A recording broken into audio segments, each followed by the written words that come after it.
Yun. So, good morning. Meron tayo ditong shooter ulit na 115 Fi. Ayan, shooter Fi, no? Ngayon, ang problema ni sir, umaandar yung motor. Oh, another tip to para sa ECU ha. Umaandar to.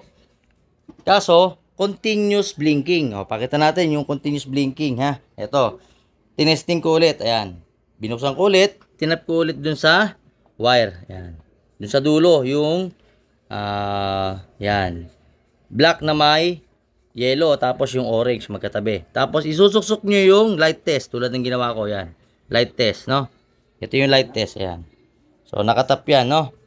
Okay. Ngayon, paano natin masasabi na buo yung ECU pero may shorted sa loob niya? Gumagana siya kasi gumagana yung spark plug ano niya eh. Tumatakbo to, nakarating nga rito eh. From, saan kayo sir? Binangonan. Binangonan Rizal. O, from Binangonan, nakapunta rito na continuous blinking. O, pakita natin yung continuous blinking. Bubuksan ko ha. Ayan.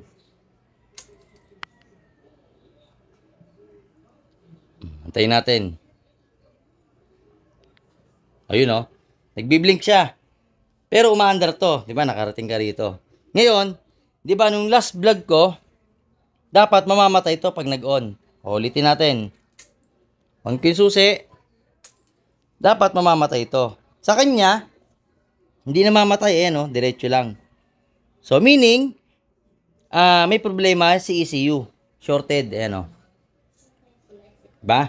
Shorted siya. So, paano natin patutunayan na shorted siya? Ganito yung gagawin natin. Yung ECU, umaandar to. Kaso, yung pump niya, continuous yung andar. Dahil dito, ayan, no? Shorted yan. Chinek ko na yung buong harness niyan. Walang putol. Ayan, no? Binuksan ko rito. Yan, inayos ko rito yan, chinek ko lahat, binuksan ko yan, kakasara ko lang yan. Hanggang doon sa ibabaw, chinek ko yan hanggang dito. Hanggang panel niya, chinek ko lahat yan. So, ito yung findings, no? Off natin. Yan, off ko ha. Sasalpak ko to, so nakita nyo na yung problema. Paano natin masusure na shorted yung ECU? Pag ito, sinalpak ko, yan, tatanggalin ko yan ha. O, tanggalin ko yung light test. O, salpak natin to. Salpak muna natin tong hose. Yan. Yan. Okay, then salpak natin tong fuel pump socket. Yan. Ngayon, papandarin ko ha. Yan. 1, 2, 3. Ayan. Okay? Mandar. Mandar siya ha. O, tingnan nyo. Continuous blinking. Di ba? So, na-found out ko na yung trouble. Ito yan. Maandar siya, pinakita ko lang na umaandar yung motor. Okay, off natin. Pakinggan nyo tong fuel pump. Oh, bubuksan ko. Dapat mamamatay. Ayan. Patayin na yung ilaw, mag-iilaw yan tuloy-tuloy. Yun.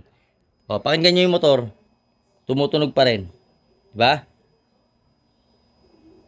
Yan o. Diba? Continue yung tunog niya. Oh, ibig sabihin niyan, sira yung ECU, shorted dito sa loob. No, walang shorted sa wire. Chinek ko na yan eh. Binuksan ko na yan kanina. Walang problema rito. So, paano natin masasabi? Ayan, nagko-continuous blinking ha. Oh, kakabit ako ng ECU. Ito. Tetestingin ko to ha. Babaklasin ko muna to, sir, pakihawak. Ganyan lang. Hawakan mo lang ganyan. Tututok mo lang dito. Yan. Ayan ha. Tatanggalin ko tong ECU. Yan, tinanggal ko yung ECU. Okay. Kabit natin to. Ito yung ECU ko na pan-testing. Ito yung yung kanya. Kabit natin to. Okay, yan, nakakabit. Okay. Ngayon, yan ha. Tignan nyo ha. Pagbukas ko, huminto. Diba, huminto. Then, walang indicator. Huminto wala. Ayan ayan, pakita natin. Ayan huminto. Hindi nag-continuous blinking. So, meaning, nag-auto off yung fuel pump pagbukas mo ng susi. Yung sa'yo kasi, pagbukas natin ng susi, continuous yung blinking. Pero umaandar yung motor. Yun nga lang, yung fuel pump tuloy-tuloy. Meaning, shorted to. Meron ng defect sa loob. Saka umiinit Masyadong hindi katulad nito, hindi nainit. 'Di ba? Yan malamig. Ito, medyo mainit. Di ba? Ramdam mo naman kanina eh. Ibig sabihin, may shorted na rito sa loob ng IC board niya sa ECU or ECM.